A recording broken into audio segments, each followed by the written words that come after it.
we did the Nightman Cometh, which was the musical. And that year, we decided to do it on the stage.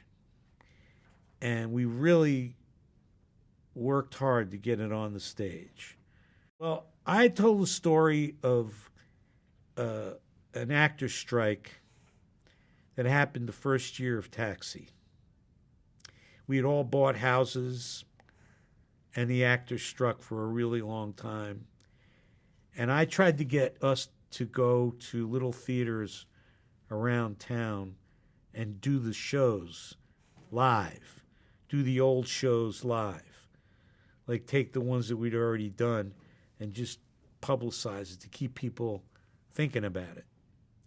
And I told Rob this a while ago. And Rob came up with the idea of doing this Charlie's musical. And the way it originally happened was they had a friend who was going to perform at the Troubadour. And we were going to be the opening act for the friend at the Troubadour. But as soon as the news went out that we were going to do this, the Troubadour sold out in like 5 minutes. So we added another night, and the Troubadour sold out in another 5 minutes. So we became the act, and the guy opened for us. And we did the Nightman Cometh. And we invited all of everybody to come and see it. And it was a powerhouse of like fan base, crazy, wonderful, God love them fans. And we had a ball. And then we started pushing. I said, I'm going to put this thing on it. I'm going to get a budget. I'm going to figure it out. Live Nation figured out. They offered us a certain amount of money. And we put it together ourselves and took it on the road. 6 cities, 7 shows.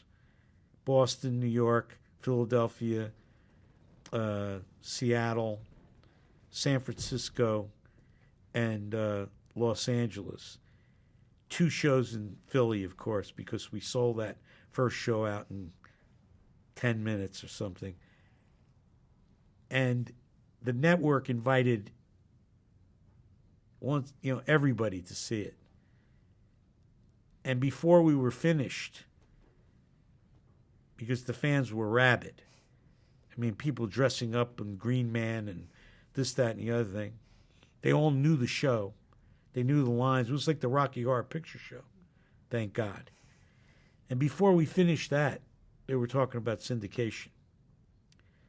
So television opened up to us.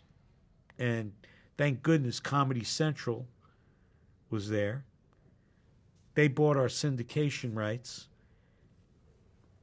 John Landgraf, who stuck by the show, if it wasn't for him sticking by the show, we would have never gotten to that because nobody wanted the show to stay on. It was like, I'm saying like a blip, but he wanted to stick with it and stay with it, and he did. And that's what it takes, really.